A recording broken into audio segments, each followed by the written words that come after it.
Hello students, welcome to boost up smart preparation. Video को start करने से पहले एक इंपॉर्टेंट अनाउंसमेंट। मेरा नाम वेणुगोपाल जोशी है। You can also call me VG sir. मैंने कंपनी सेक्रेटरी का कोर्स किया है, एलएलएम किया है हिदायतुल्लाह नेशनल लॉ यूनिवर्सिटी से, सिक्योर किया है all India rank 329 CLAT PG examination में, और मैं यूजीसी नेट लॉ भी क्वालिफाइड हूं। मैंने ये सारी एक्सपर्टीज को यूज करके छत्तीसगढ़ जुडिशरी के लिए स्पेसिफिक कोर्स पढ़ाया है, जिसमें छत्तीसगढ़ के जनरल नॉलेज, पांचों लोकल लॉज और सारे सब्जेक्ट्स के लिए अपडेटेड टेस्ट सीरीज का एक्सक्लूसिव कोर्स लाया है। कोर्स से रिलेटेड सारी इंफॉर्मेशन वीडियो के लास्ट पार्ट में आपको मिल जाएगी। और अगर आप एंड्रॉइड यूजर हैं तो गूगल प्ले स्टोर से आप हमारा एप्लीकेशन डाउनलोड कर सकते हैं। बूस्ट अप स्मार्ट प्रिपरेशन नाम को आपको गूगल प्ले स्टोर पे सर्च करना होगा, जिसके बाद आप वहां से हमारे एप्लीकेशन से ये सारे कोर्सेज को एक्सेस कर सकते हैं। और अगर आप एप्पल यूजर है तो उस केस में वेब बेस्ड एक्सेस से आप सारे कोर्सेज को देख पाएंगे लॉगिन आईडी और पासवर्ड के जरिए। फर्दर आपके कोई भी क्वेश्चन है रिगार्डिंग कोर्सेज तो आप इस पर्टिकुलर नंबर पर व्हाट्सएप कर सकते हैं 8085696192। Hello students, welcome to boost up smart preparation. आज हम हिस्ट्री को स्टार्ट करने वाले हैं और हिस्ट्री सब्जेक्ट बहुत ज्यादा इंटरेस्टिंग होता है। कैसे हिस्ट्री को पढ़ा जाता है नॉर्मल सिचुएशन में, तो इसे कहानी के जैसे पढ़ा जाता है कि पास्ट में जो भी इवेंट हुए हैं उसका क्या रेलेवेंस था, उस समय पे वो घटना क्यों घटी और उसके कॉन्सिक्वेंसेस में राजा ने या उसकी जनता ने क्या एक्शन लिए, उससे क्या सोसाइटी पर इंपैक्ट आया, वो इंपैक्ट कितने समय तक रहा, ये सारी बातें हिस्ट्री को जब हम डिटेल में समझते हैं तब पढ़ते हैं। लेकिन आज और ये लेक्चर की सीरीज में हम हिस्ट्री को नए अप्रोच से पढ़ेंगे कि सीजीपीएससी हिस्ट्री में क्या पूछ सकता है, छत्तीसगढ़ की जुडिशरी में अगर हिस्ट्री से क्वेश्चन बनेगा तो कौन सा बन सकता है। हमको हिस्ट्री से सीखना है ये बात कि जो रेलेवेंट है और जो सबसे इंपॉर्टेंट चीज है उसको सबसे पहले करना चाहिए। फॉर एग्जाम्पल अभी हमारे लिए एक ही इंपॉर्टेंट टारगेट है कि अगर हिस्ट्री से 6-8 क्वेश्चन आते हैं तो वो 6-8 क्वेश्चन में हमारे 5 से 6 क्वेश्चन आराम से सही हो जाए। और इसके लिए मैंने पूरे हिस्ट्री के सिलेबस को बहुत अच्छे से सिस्टमेटिकली अरेंज किया है। पहले मैं आपको कैसे हम हिस्ट्री को पूरे पोर्शन को कवर करने वाले हैं उसके बारे में बताता हूं। जैसे आज के लेक्चर में तो हम स्टोन एज के बारे में देखेंगे, वैदिक एज के बारे में देखेंगे, रामायण और महाभारत के बारे में देखेंगे। लेकिन आने वाले लेक्चर्स में जैसे कि जब हम लेक्चर 2 पढ़ेंगे तो उसमें direct Buddhist, Jainism, Mahajanapada, Maurya, सतावना, गुप्ता और जो अदर मिसलेनियस टॉपिक्स है उसके बारे में पढ़ेंगे और क्या क्वेश्चन रेलेवेंट होगा उस एस्पेक्ट को बहुत अच्छे से समझेंगे, जिससे अगर क्वेश्चन आता है ये एरिया से तो हमारे जो पढ़े हुए सिलेबस है, जो मैंने आपके लिए स्मार्टली एनालाइज करके ड्राफ्ट किया है, उससे सारी चीजें आए। जिसके बाद हम रीजनल डायनेस्टी के बारे में देखेंगे। देखिए 6 से 8 क्वेश्चन आ सकता है आपके पेपर में और रीजनल डायनेस्टी से डेफिनेटली आप 2 से 3 क्वेश्चन एक्सपेक्ट कर सकते हो, क्योंकि छत्तीसगढ़ का जनरल नॉलेज ये वर्ड्स लिखे गए थे आपके नोटिफिकेशन में, तो आप ये बहुत ज्यादा रेलेवेंट हो जाता है। राजा श्री तुल्य के बारे में जानेंगे, साहिल डायनेस्टी के बारे में जानेंगे, कलचुरी के बारे में जानेंगे, ये सारी चीजें बहुत इंपॉर्टेंट है। फिर हम मेडिवल हिस्ट्री में 3 चैप्टर्स देखेंगे, जहां पर कलचुरी, फणीनाग और ट्राइबल रेबिलियन और उसके लीडर्स के बारे में जानेंगे। जिसके बाद मॉडर्न हिस्ट्री थोड़ा ज्यादा वास्ट है, जिसमें लेक्चर 8 में हम मराठा रूल से रिलेटेड सारी बातों को एक लेक्चर में कवर करेंगे। फिर ब्रिटिश रूल और क्या रिवॉल्यूशनरी इवेंट्स थे छत्तीसगढ़ के, उसको जानेंगे। फिर लेक्चर 10 को 3 पार्ट्स में हमने डिवाइड किया है और ये सारे पार्ट्स को आप वीडियो को पॉज करके देखना चाहे तो देख सकते हैं। जिसके बाद लास्ट में हम लेक्चर 11 प्रिंसली स्टेट से रिलेटेड बातों को देखेंगे और इस तरीके से पूरे हिस्ट्री के पोर्शन को बहुत ही सिस्टमेटिक वे में हम कवर कर लेंगे। आज फर्स्ट लेक्चर में ही मैंने आपको सारे टॉपिक्स बता दिया है कि कैसे हम इस सीरीज में आगे बढ़ेंगे और एक सिस्टमेटिक अरेंजमेंट के साथ सारी चीजों को खत्म करेंगे। ओके, अब हम स्टोन एज के बारे में जानते हैं और यहाँ पे यूज होने वाली की टर्मिनोलॉजी के बारे में समझते हैं। पैलोलिथिक एज या ओल्ड स्टोन एज का क्या मतलब होता है? जो ह्यूमन बींग्स थे जब इवॉल्व हो रहे थे तो ये अर्लीस्ट इवोल्यूशन का पीरियड था, जहां पे ह्यूमन बींग्स ने पत्थर वगैरह को कैसे यूज करना है सर्वाइवल के लिए और अदर थिंग्स के लिए उसे जाना। जिसके बाद मेसोलिथिक एज आया या मिडिल स्टोन एज आया, जहां पर ह्यूमन बींग्स थोड़ा ज्यादा इवॉल्व हो गए और यहाँ पे उन्होंने एनिमल्स को डोमेस्टिकेशन पर्पस के लिए यूज करना स्टार्ट किया। जिसके बाद नियोलिथिक एज या नया स्टोन एज आया, जहां पर ह्यूमन बींग्स और भी ज्यादा इवॉल्व हो जाते हैं। एग्रीकल्चर कैसे करना, सेटल्ड कम्युनिटीज में रहना और एडवांस स्टोन टूल को यूज करना, ये सारी चीजें ह्यूमन बींग इस समय तक सीख चुके थे। जिसके बाद प्रोटो हिस्टोरिक एज आता है, इंडस वैली सिविलाइजेशन, जहां पर ह्यूमन बींग्स अर्बनाइजेशन की तरफ आगे बढ़ते हैं। रिटन रिकॉर्ड्स को यूज करना उन्हें आ जाता है। तो ये चीजें आपसे पूछी जा सकती है कि कोई कैरेक्टरिस्टिक बेस्ड क्वेश्चन यहाँ पे बन सकता है कि रिटन रिकॉर्ड यूज करना कौन सी एज में ह्यूमन बींग्स को आया। यहाँ पे आपके सामने 4 ऑप्शन हो सकते हैं, पैलोलिथिक एज, मेसोलिथिक, नियोलिथिक या प्रोटोहिस्टोरिक एज। तो आपका आंसर होगा प्रोटोहिस्टोरिक एज। जिसके बाद हम अदर इंपॉर्टेंट पॉइंट्स को देखते हैं स्टोन एज के रिस्पेक्ट में, जहां पर छत्तीसगढ़ के पर्सपेक्ट से डायरेक्ट क्वेश्चन आ चुका है। पहला कि पैलोलिथिक एज साइट से रिलेटेड छत्तीसगढ़ की कौन सी प्लेस है? तो रायगढ़ में जो सोनबरसा प्लेस है या अमर केव है, उसको आप रिलेट कर सकते हो पैलोलिथिक एज साइट से। In the same sense neolithic age site से भी क्वेश्चन पूछा जा सकता है। तो रायगढ़ के ओंगा प्लेस को आपको रिलेट करना है और यह भी पूछा जा सकता है कि ओंगा जो रायगढ़ की एक इंपॉर्टेंट प्लेस है, उसे और भी क्या कहा जा सकता है? तो बानी हिल्स के नाम से ये फेमस है।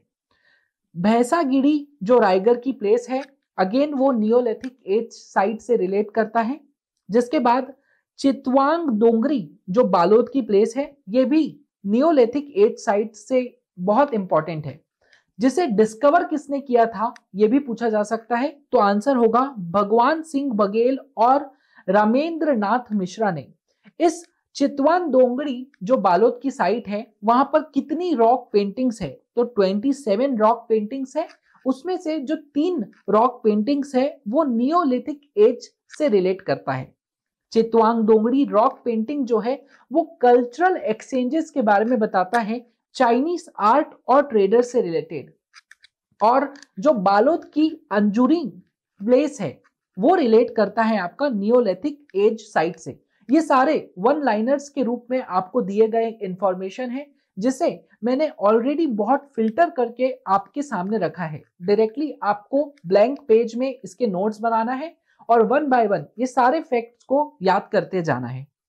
और अगर मेगालिथिक एज साइट से क्वेश्चन आता है तो रायगढ़ का जो टेंगा प्लेस है और बिलासपुर का मल्हार प्लेस है वो रेलेवेंट हो जाएगा।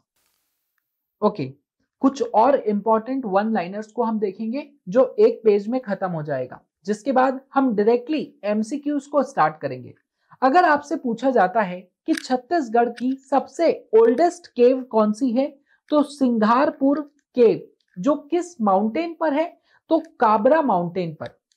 अगर लॉन्गेस्ट केव पूछा जाएगा तो बोल्टाडा केव आपका आंसर होगा।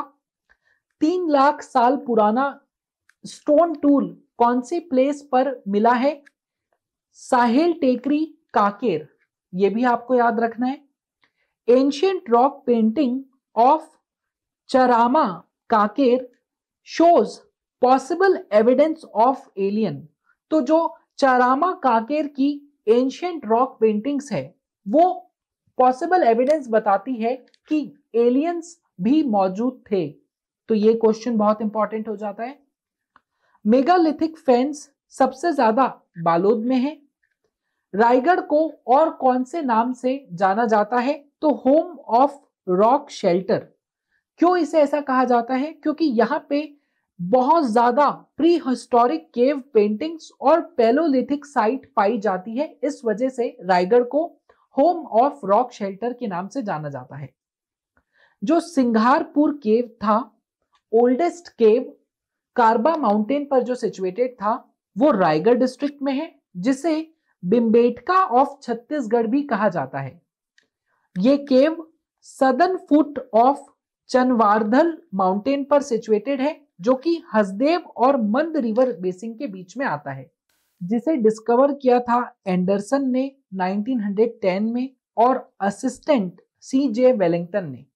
फर्दर जिसपे डिटेल्ड स्टडी किसने किया था? तो अमरनाथ दत्त ने 1923 से लेकर 1927 तक। ये सारे वन लाइनर्स के टॉपिक यहाँ पे खत्म होते हैं। वीडियो को आगे देखने से पहले एक 10 सेकेंड का रिमाइंडर। देखिए, हमारा चैनल नया है और हमें आपके सपोर्ट की जरूरत है। अगर आपको वीडियो पसंद आ रहा है तो प्लीज लाइक कीजिए, आपके जो भी क्वेश्चन है उसे कमेंट कीजिए, और अगर आपको लगता है हमारा चैनल आपकी प्रिपरेशन जर्नी में फायदेमंद है तो प्लीज चैनल को सब्सक्राइब कीजिए। अब हम MCQ से रिलेटेड टॉपिक्स को देखेंगे। In which district are the Chitwa Dongri cave located? किस डिस्ट्रिक्ट में चितवा डोगरी केव लोकेशन है? तो इसका आंसर होगा बालोद डिस्ट्रिक्ट। जो चितवा डोगरी केव है वो आज के दिन में डोंडी तहसील बालोद डिस्ट्रिक्ट के वहां पर लोकेटेड है। ये पर्टिकुलर केव फेमस है प्री हिस्टोरिक रॉक पेंटिंग के कारण, और जिसे किसने डिस्कवर किया था? तो भगवान सिंह बघेल और रमेंद्र नाथ मिश्रा। ये भी आपको पता होना चाहिए। Who was the first to discover the rock painting of Chitwa Dongri in Chhattisgarh? Repeated question है ये। भगवान सिंह बघेल और रमेंद्र नाथ Mishra. Which of the following is related to Paleolithic age? Singharpur. Singharpur in Raigad district is famous for cave painting. जो सिंघारपुर केव है Raigarh district की, उसे oldest केव consider किया जाता है छत्तीसगढ़ का, जो कि चनवारधाल रेंज के फुट हिल्स पर सिचुएटेड है, और इसे केव पेंटिंग्स के लिए जाना जाता है, जो कि रेड कलर, जिसे ऑर्चर भी कहा जाता है, उससे ये बनी हुई है। और ये जो रॉक पेंटिंग्स है ये रिसेंबल करती है मैक्सिकन और स्पेनिश स्कल्पचर्स को, मतलब उसके जैसी ये दिखती है। Which site located on Chanwardhal hill is famous for its rock painting? Answer is Singharpur. Which district in Chhattisgarh is renowned for its rock painting? कौन सी डिस्ट्रिक्ट को सबसे ज्यादा रॉक पेंटिंग के कारण माना जाता है? तो रायगढ़ इसका आंसर होगा। In which district of Chhattisgarh have most prehistoric rock painting been discovered? सबसे ज्यादा prehistoric rock painting Raigarh district में डिस्कवर हुई है। Where are megalithic mountain found in Chhattisgarh? तो दानहोरा ये प्लेस है। Evidence of Stone Age tools have been found in which of the following location? तो Stone Age tools से रिलेटेड कौन सी location पर सबूत पाए गए हैं? तो काबरा पहाड़ जो रायगढ़ डिस्ट्रिक्ट में है, वहां पे स्टोन एज टूल से रिलेटेड सबूत पाए गए हैं। Chhattisgarh has discovered palaeolithic tools. Chhattisgarh में पैलोलिथिक टूल्स कहां पर है? तो काबरा पहाड़ और बोंटीला जो रायगढ़ में प्लेसेस है वहां पे ये पाया जाता है, और सरगुजा डिस्ट्रिक्ट के जोगीमारा और सीताबेंगा में भी ये चीज पाई जाती है। सेमी क्रेसिस्टेंट शेप स्टोन टूल कहां पर पाया जाता है? तो काबरा पहाड़ जो रायगढ़ डिस्ट्रिक्ट में है वहां पर यह पाया जाता है। Where are the remnants of megalithic civilisation found in Chhattisgarh? Megalithic civilisation के अंश कहां पर पाए जाते हैं? तो मालहाडी, ये प्लेस को आपको याद रखना है।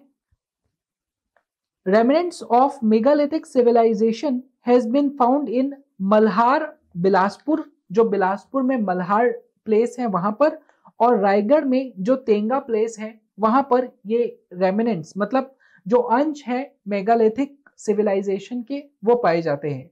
In which district are the historical and archaeological site of ओंगा and भैसागिरी located?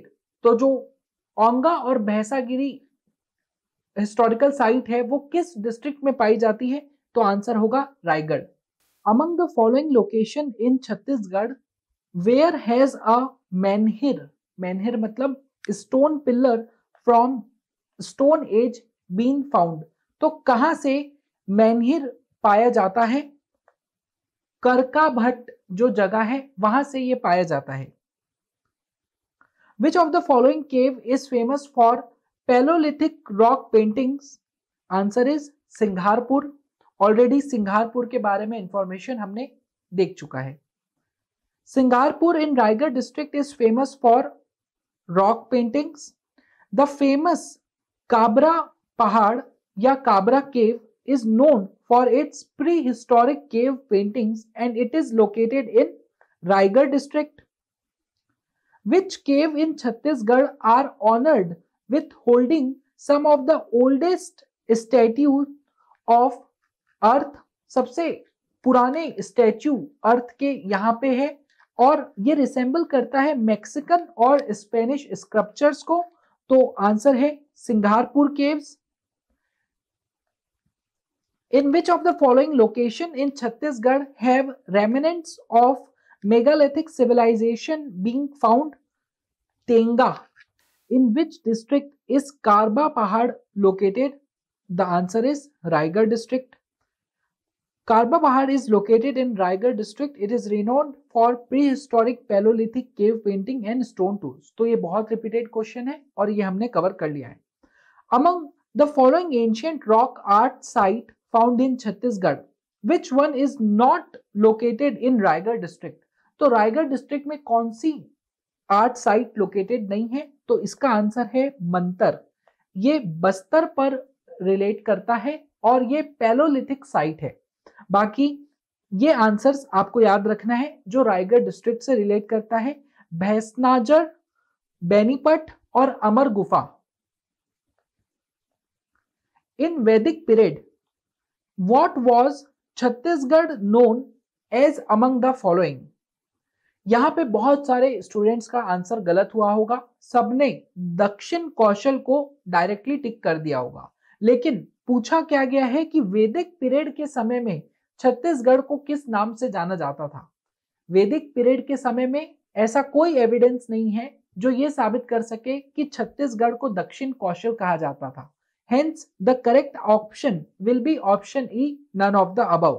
लेकिन जो लेटर वैदिक पीरियड है उस समय में बस्तर को दक्षिका दिक के नाम से जाना जाता था। तो ये पॉइंट आप नोट कर सकते हैं। What was the earlier name of Chhattisgarh? दक्षिण कौशल। अब अर्लियर नेम मतलब पुराना नाम पूछा गया है तो वो दक्षिण कौशल है, लेकिन ये जो स्टेटमेंट था प्रीवियस क्वेश्चन में कि वैदिक पीरियड में किस नाम से जाना जाता था, तो वहां पे दक्षिण कौशल के नाम से नहीं जाना जाता था। आई होप आप डिफरेंशिएट करके क्वेश्चन को समझेंगे और उसके बाद आंसर पर टिक करेंगे। Chhattisgarh was previously known as Dakshin Kaushal और इसे डिस्टिंग्विश किया गया था बाकी जो कौशल नाम से अलग अलग प्लेसेस थी उससे, और अलग से दक्षिण कौशल के नाम से इसे जाना जाता था। What is the name of Bastar mentioned in Vedas? अभी हमने देखा कि दक्षिका दिक के नाम से बस्तर को जाना जाता था। और इसी के साथ स्टोन एज से रिलेटेड सारे एमसीक्यूज को हमने देख लिया है। अब हम रामायण से रिलेटेड कुछ इंपॉर्टेंट फैक्ट्स को जानते हैं। जो कौशला रीजन है इसका नाम कौशला रीजन किंग के नाम से रिलेट करते हुए इसका नाम पड़ा था। जो साउथ कौशल रीजन था उसकी लैंग्वेज क्या थी? कोसाली। ये भी बहुत बार पूछा जाता है कि what is the ancient language of दक्षिण कौशल या छत्तीसगढ़? तो आंसर होगा कोसाली। अब हम राजा भानुमत के बारे में जानेंगे। देखिए, जो साउथ कौशल रीजन था उसके राजा थे भानुमत।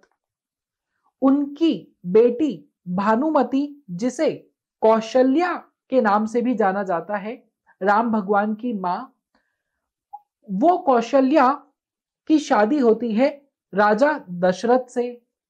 भानुमत जी जो दक्षिण कौशल्य के राजा थे, उन्हें इनवाइट किया गया था दशरथ राजा की कोरोनेशन सेरेमनी में। जब राजा दशरथ को राज्य पाठ दिया जा रहा था, उनकी कोरोनेशन सेरेमनी की जा रही थी, तो उस समय में भानुमत राजा को वहां पे इनवाइट किया गया था और वहां पर राजा दशरथ ने कौशल्या माता को प्रपोज किया और वहां उनकी शादी हुई।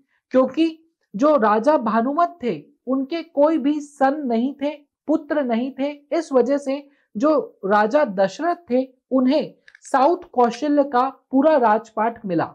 आई होप आपको स्टोरी समझ गई है। अब हम पॉइंट वाइज मैनर में सारी चीजों को कवर करते हैं। King Bhanumat became the king of South Kaushal. During the coronation ceremony of Dashrath, Bhanumat was invited to Ayodhya. जब राजा दशरथ का राज्यपाठ उन्हें दिया जा रहा था, तब भानुमत वहां पे गए। Princess Bhanumati of south Kaushal was proposed for marriage by King Dasharath. वहां पर किंग दशरथ ने जो कौशल्या की भानुमति थी, उन्हें प्रपोज किया शादी के लिए। जिसके बाद क्योंकि वो कौशल्य रीजन से आती थी, इसीलिए उन्हें कौशल्या के नाम से जाना जाता रहा शादी के बाद। और since king Bhanumat had no son, king Dasharath inherited the kingdom of south Kaushal. और क्योंकि भानुमत राजा के कोई पुत्र नहीं थे, इस वजह से उनके पूरे राजपाट को राजा दशरथ जी ने इनहेरिट किया। अब जो राम भगवान थे, उनके दो पुत्र थे, लव और कुश। जो लव थे, उन्हें नॉर्थ कौशल्य दिया गया, जिसका कैपिटल सारस्वती को बनाया गया। और जो कुश यंगर सन थे, उन्हें साउथ कौशल्य दिया गया, जिन्होंने कुशाथाली या कुशवती नाम से कैपिटल बनाया, जिसे कोशिर के नाम से मॉडर्न डे में जाना जाता है। तो ये सारे नाम पर क्वेश्चन बन सकता है, इसे आपको नोट करना है। जब राम भगवान को वनवास भेजा गया था, उस समय पर राम भगवान कौशल्य रीजन में बहुत ज्यादा समय बिताए। और कहां कहां वो गए थे, राम वंग पाथ, वो सारी चीजें हम आने वाले पेजेस में कवर करेंगे। माता कौशल्या टेम्पल कहां पर सिचुएटेड है, यह भी पूछा जा सकता है। तो चंदखुरी जो रायपुर में जगह है, वहां पर माता कौशल्या टेम्पल सिचुएटेड है। फर्दर इस टेम्पल को 8th से 9th सेंचुरी के बीच में सोम डायनेस्टी के द्वारा बनाया गया था। यह टेम्पल 1973 में खराब होने के कारण डोनेशन से लोगों ने फिर से बनाया। और ये टेम्पल की लोकेशन पूछी जा सकती है, तो ये जलसेन रिजर्वोयर के मध्य में बसा हुआ है और सुशेन ब्रिज से ये कनेक्टेड है। त्रेता एज में रीजन्स के क्या नाम थे, इस पर डायरेक्ट क्वेश्चन बनता है। जैसे छत्तीसगढ़ का नाम दक्षिण कौशल्य था, इसका क्या कैपिटल था, तो कुशकथाली इसका कैपिटल था। कोसाली हमारी एंशिएंट लैंग्वेज थी। बस्तर का एंशिएंट नाम दंडकरण्या है, जिसका कैपिटल मधुमंत था, जिसे दंडक के पुत्र इक्ष्वाकु के नाम से बनाया गया था। और दंडकरण्या का नाम रामायण में भी बहुत बार आ चुका है। जो चंद्राखुरी मॉडर्न डे में चंद्रपुरी है, वहां पर माता कौशल्या का टेम्पल बनाया गया है। अब हम राम वंगमन पथ के बारे में जानेंगे, जो कि एग्जाम पॉइंट ऑफ व्यू से बहुत ज्यादा इंपॉर्टेंट है। देखिए, इस पर्टिकुलर स्कीम का इनॉग्रेशन कब हुआ था, तो 22 नवंबर 2019 को चंदखुरी जो रायपुर में प्लेस है, वहां पे इसका इनॉग्रेशन हुआ था। और ये कब से स्टार्ट हुआ था, तो 7 अक्टूबर 2021 से अगेन चंदौखरी जो रायपुर की प्लेस है, वहां से ये स्टार्ट हुआ था। इसमें टोटल कितने लेंथ कवर किया जाएगा, तो 2260 किलोमीटर का लेंथ कवर किया जाएगा। जहां पे श्री राम जब वनवास में छत्तीसगढ़ के रीजन में थे, तब उन्होंने कौन सी जगह पर चला था, उस पूरे मार्ग पर 75 साइट्स बनाई जाएगी, टूरिज्म प्लेसेस बनाई जाएगी, भक्ति स्थल बनाया जाएगा, जहां पे लोग उसके बारे में जान सकते हैं, वो प्लेसेस के बारे में। और अभी फर्स्ट फेज में ऐसी 10 साइट को सिलेक्ट किया गया है जिस पर काम होगा, जिसके बाद फेज 2 में 42 मतलब 42 साइट्स को डेवलप किया जाएगा। और ये जो फेज 1 की 10 साइट है वो आपको अच्छे से पता होना चाहिए।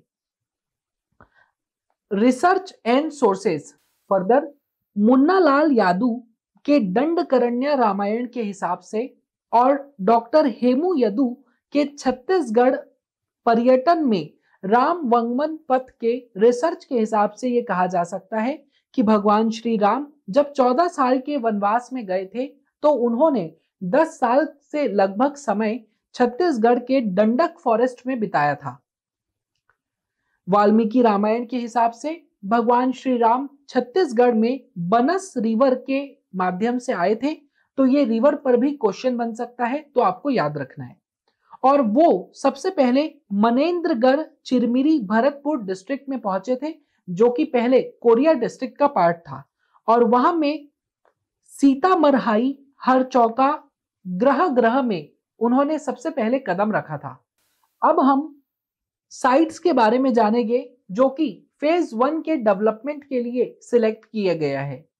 हमने अभी थोड़ी देर पहले देखा था कि ऐसी 75 साइट थी जहां पर श्री राम भगवान चले थे, तो वो सारी जगहों को हमारा छत्तीसगढ़ का पर्यटन विभाग डेवलप कर रहा है राम वंगमन पाथ के नाम से। और उसमें पहले फेज में 10 साइट को सिलेक्ट किया गया था। वो ये सारी साइट्स पर डायरेक्ट क्वेश्चन बन सकता है, तो अब इसे आप एक बार समझ लीजिए और इसको डेफिनेटली याद करना।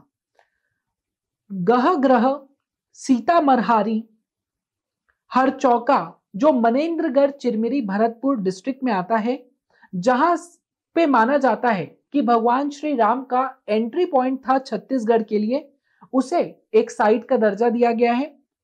दूसरे नंबर पर रामगढ़ केव जो कि सरगुजा डिस्ट्रिक्ट में आता है, जहां पर सीता बेंद्रा लक्ष्मण बेंद्रा केव्स लोकेटेड है रामगढ़ हिल में, उसे भी साइट का दर्जा दिया गया है।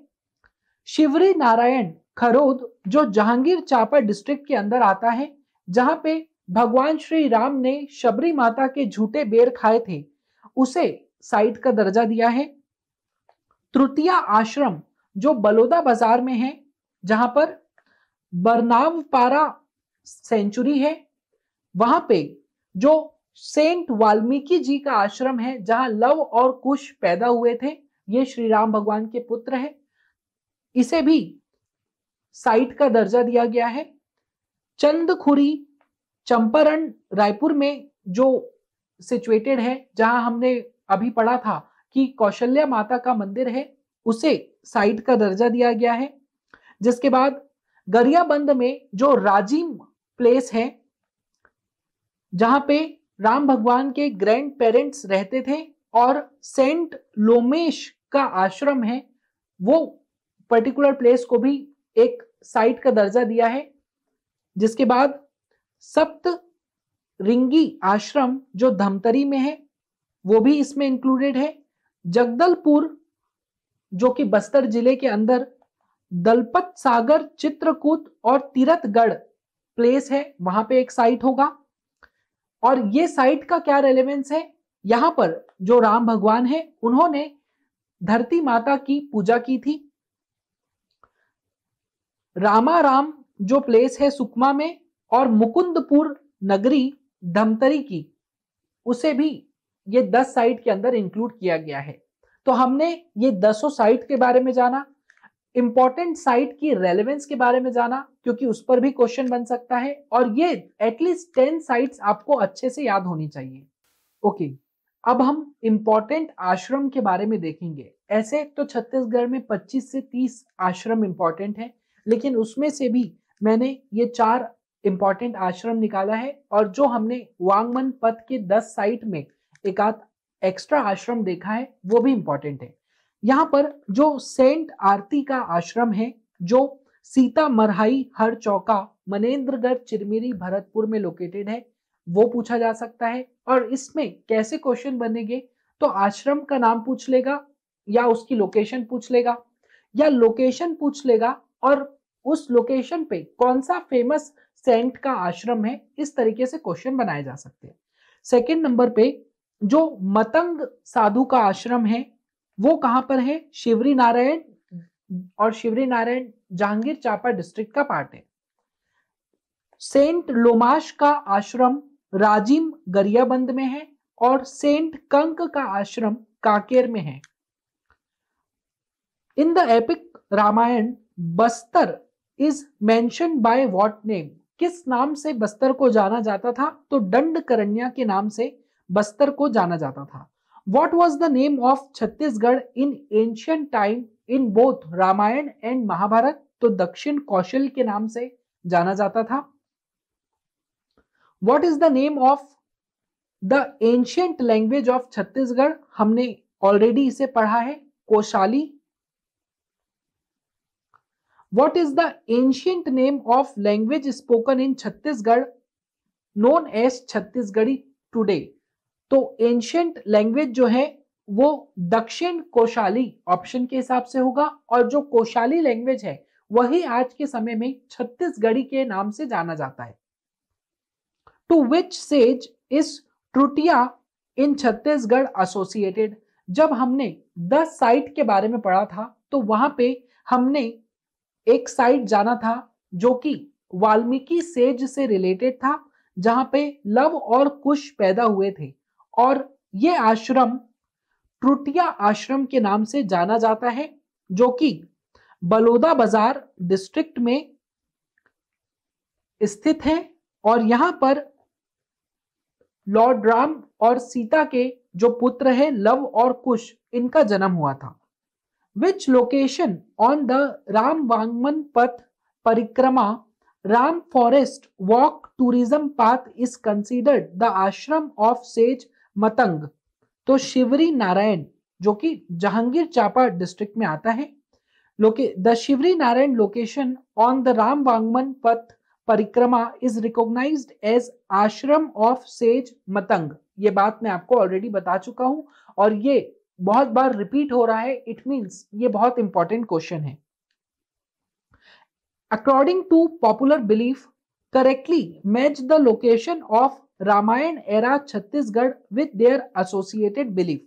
अब देखिए जो करेक्ट पॉइंट्स है वो डायरेक्टली हम डील कर रहे हैं। जैसे लव और कुश का जन्म कहां पे हुआ था, तो तृतीया आश्रम में। Okay, so location associated with सप्त ऋषि के बारे में अब हम जानते हैं। यहां पे कैसा क्वेश्चन बनेगा कि कौन सा ऋषि किस प्लेस से एसोसिएटेड है या कौन सी प्लेस कौन से ऋषि से एसोसिएटेड है, इस तरीके का क्वेश्चन यहां पे बन सकता है। शुरंगी ऋषि जो है वो शिहावा से रिलेट करते हैं, अगस्त्य ऋषि शिहावा, गौतम ऋषि मेचका हिल्स, मुचकंद ऋषि मेचका हिल्स, अंगीरा ऋषि गौंथाला शिहावा, कंक ऋषि कांकेर और शबरंग ऋषि कांकेर से रिलेट करते हैं। विच of the following is an आश्रम ऑफ सेज वाल्मीकि इन छत्तीसगढ़, तो जो बलौदा बाजार डिस्ट्रिक्ट है वहां पे सेज वाल्मीकि का आश्रम है और वहीं पे जो लव और कुश है राम और सीता भगवान के पुत्र वो पैदा हुए हैं। Which ऋषि's आश्रम is located at सीतामढ़ी हिल, तो आरती मुनि का सीतामढ़ी हिल पर आश्रम लोकेटेड है। Just a second. The Jamadhani rishi ashram is found in which location, Deoghar में इनका आश्रम है। Which of the following rishi is associated with Gandhamardan hill in Chhattisgarh, Lomash rishi. Where is the ashram of sage Matang located along the Ramvangaman path Parikrama, तो शिवरी नारायण में सेज मतंग का आश्रम है। विच ऋषि इज एसोसिएटेड विथ आश्रम located in Rajim, तो शरभंग ऋषि जो है उनका आश्रम राजिम में लोकेटेड है। Which of the following location is not associated with Saptarishi? जब हमने सप्तऋषि के बारे में जाना था तो सिर्फ 3 लोकेशंस के बारे में जाना था, शिहावा, मेचका और काकेर। बलोदा बाजार के बारे में नहीं जाना था। Hence the correct option will be option D.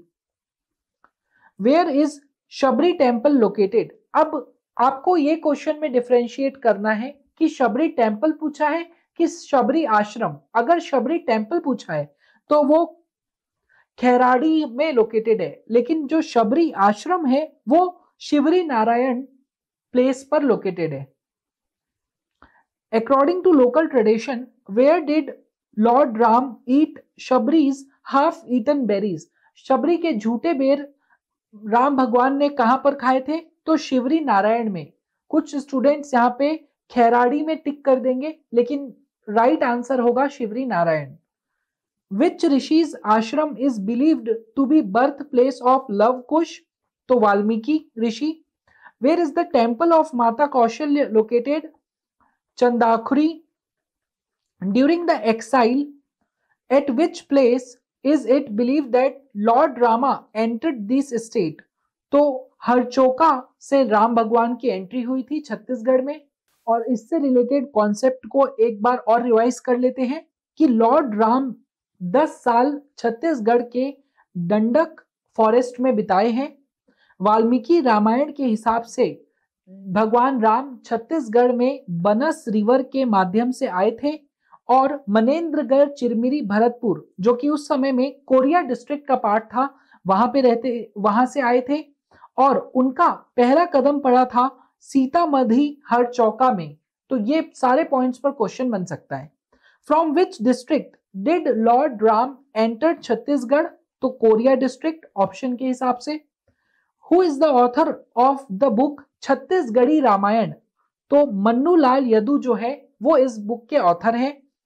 What is the total length of Ram one गमन पाथ इन छत्तीसगढ़? तो 2260 किलोमीटर का इसका टोटल लेंथ होगा। और कितनी साइट पर राम वांगमन पाथ का टूरिज्म डेवलप हो चुका है? तो 10 साइट पर यह चीज डेवलप हो चुकी है। How many sites have been identified by the Chhattisgarh government under the Ram Vangaman path? तो 75 को छत्तीसगढ़ गवर्नमेंट ने इस पर्टिकुलर पर्पस के लिए आइडेंटिफाई किया है। एंशिएंट नेम छत्तीसगढ़ का दक्षिण कौशल। अब हम महाभारत से रिलेटेड कुछ इंपॉर्टेंट पॉइंट्स को देखते हैं। Name of Chhattisgarh during Mahabharata period. तो नेम से रिलेटेड पॉइंट्स को देखते हैं। बस्तर को कांटर के नाम से जाना जाता था और महानदी को चित्रोत्पला के नाम से जाना जाता था। अब जो मैं आपको प्लेसेस बताऊंगा उनके एंशिएंट नेम भी बताऊंगा, आज के दिन में वो कौन से डिस्ट्रिक्ट के साथ रिलेट करते हैं वो बताऊंगा, और उनका क्या सिग्निफिकेंस था, क्यों वो प्लेसेस को याद रखा जाता है वो बताऊंगा। ये सारे पॉइंट्स पर डायरेक्ट क्वेश्चन बनता है, तो अटेंशन के साथ इसे सुनना। देखिए, जो रतनपुर प्लेस थी उसका एंशिएंट नाम है मणिपुर या रत्नावली। ये बिलासपुर डिस्ट्रिक्ट से रिलेट करता है और मोर ध्वज और उनके बेटे तमर ध्वज के राज्य के समय ये इसे कैपिटल बनाया गया था। ओके। आरंग, आरंग का एंशिएंट नेम है भांडेर जो रायपुर डिस्ट्रिक्ट से रिलेट करता है और इसे टेल ऑफ मोर ध्वज भी कहा जाता है, तो ये भी आपको पता होना चाहिए।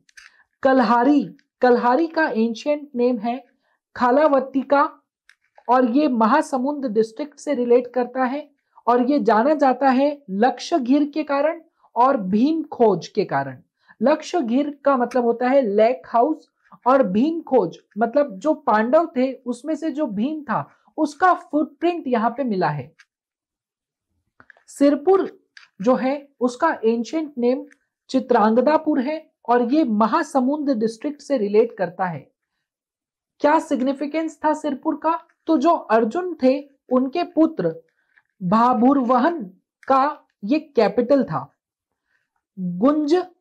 गुंजी या दामोदरा ये प्लेस का एंशिएंट नेम आप रिलेट कर सकते हैं इसे ऋषभ त्रितंकर से और ये शक्ति डिस्ट्रिक्ट से रिलेटेड है।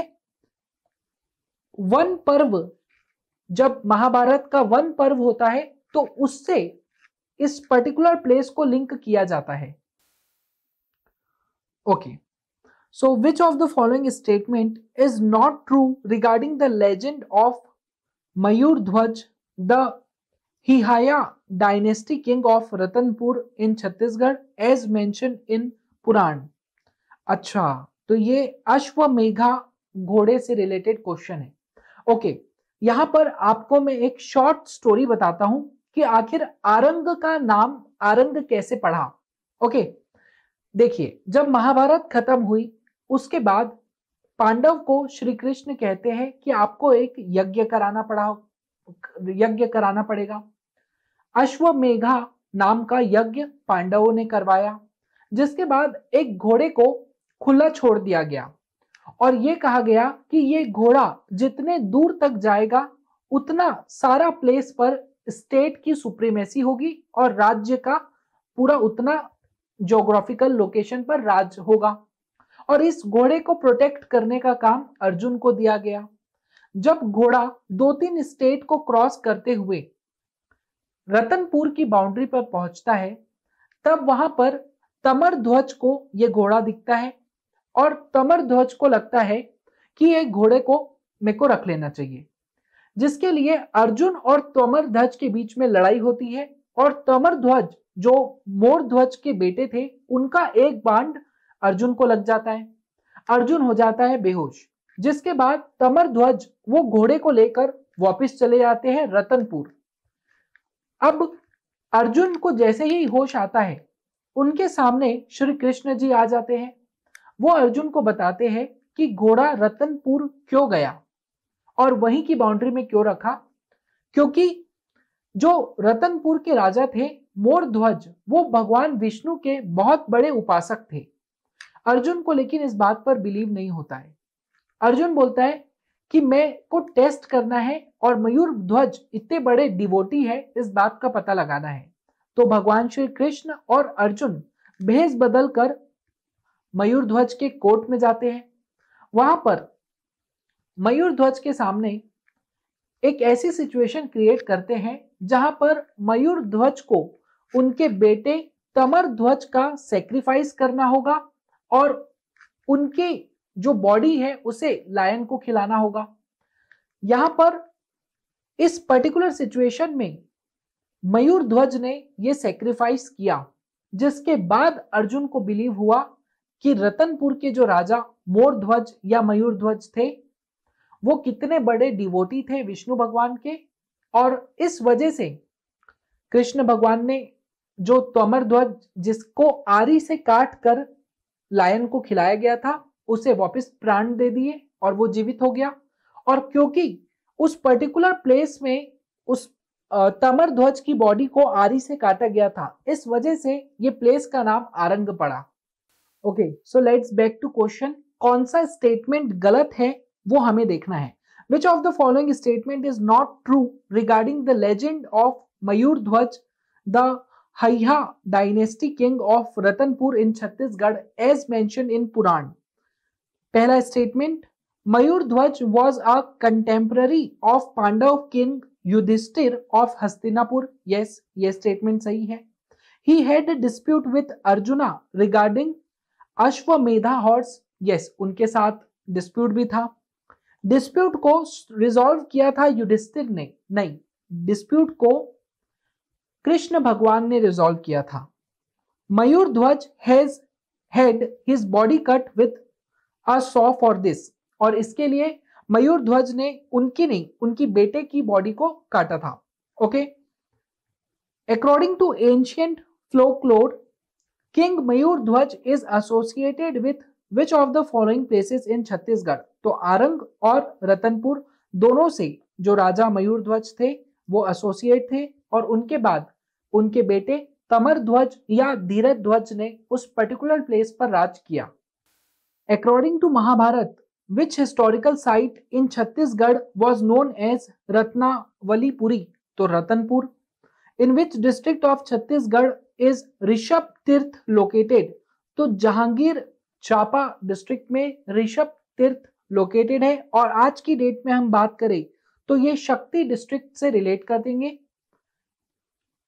गुंजी और दामोदरा साइट, शक्ति डिस्ट्रिक्ट के गुंजी या दामोदरा साइट से ये रिलेट करता है। और जो ऋषभ तीर्थंकर थे वो जैनिज्म में पहले तीर्थंकर थे। मणिपुर स्टेट महाभारत समय का आज के दिन में कौन सी प्लेस से रिलेट करता है, तो रतनपुर से। अब हम वीडियो के लास्ट पोर्शन में पहुंच गए हैं और अगर आपने यहां तक वीडियो को देखा है इसका मतलब आपको ये वीडियो अच्छा लगा है। फिर भी अगर किसी ने इस वीडियो को अभी तक लाइक नहीं किया है तो प्लीज लाइक कीजिए वीडियो को, जिससे हमारे चैनल को बूस्ट मिले। Thank you. और इसी के साथ हमारा हिस्ट्री का पहला लेक्चर यहाँ पर खत्म होता है।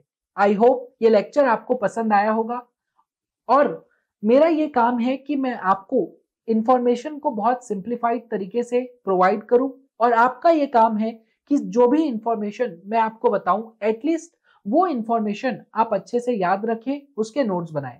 क्योंकि मैं ऑलरेडी मेरे लेवल पे बहुत ज्यादा रिसर्च करने के बाद और चीजों को बहुत ज्यादा सिंप्लीफाइड करने के बाद आपको डिलीवर कर रहा हूं, तो मैं ये एक्सपेक्ट कर रहा हूं कि आप सभी इसका प्रॉपर नोट्स बनाएंगे और इसे रेगुलर इंटरवल में रिवाइज करेंगे। आई होप आपको ये वीडियो पसंद आया होगा। आइए अब हम कोर्स से रिलेटेड सारी बातों को डिटेल में समझते हैं। जो छत्तीसगढ़ के जनरल नॉलेज का कोर्स होगा उसे हमने बहुत ही स्मार्टली एमसीक्यू को बेसिस कर बनाया है। मतलब एमसीक्यू और रिलेटेड इंपॉर्टेंट इंफॉर्मेशन को टॉपिक के हिसाब से हमने बहुत ऑर्गेनाइज्ड मैनर में कवर किया है और क्वालिटी चेक करने के लिए आप अवेलेबल यूट्यूब के वीडियो लेक्चर्स देख सकते हैं। फर्दर अगर मैं लोकल लॉस के बारे में बात करूं तो हर एक लोकल लॉस को बेयर एक्ट के बेसिस पर हमने कवर किया है। लेक्चर में अटेंशन आपका बना रहे इसीलिए बीच बीच में क्वेश्चंस पूछे गए हैं जिसका आप आंसर कर सकते हैं वीडियो को पॉज करके। फर्दर ये सारे लोकल लॉस पर जहां पे टेबल फ्लो चार्ट्स की जरूरत है, फ्लो चार्ट्स भी प्रोवाइड किए गए हैं। Even Chhattisgarh land revenue code के लिए मैंने हैंड रिटन फ्लो चार्ट्स बनाए हैं, वो सारे स्टूडेंट्स के लिए बहुत ज्यादा बेनिफिशियल है। फर्दर अपडेटेड टेस्ट सीरीज में हमने 10 फुल लेंथ पेपर जो कि लेटेस्ट सिलेबस जहां पे जनरल नॉलेज को इंक्लूड किया गया है तो वो भी इंक्लूड होगा। सब्जेक्ट स्पेसिफिक टेस्ट 10 से 12 होगी। लॉ बेस्ड मतलब सीपीसी, सीआरपीसी, एविडेंस, कॉन्स्टिट्यूशन, हर एक सब्जेक्ट के लिए एक स्पेसिफिक टेस्ट होगी 100 क्वेश्चन की।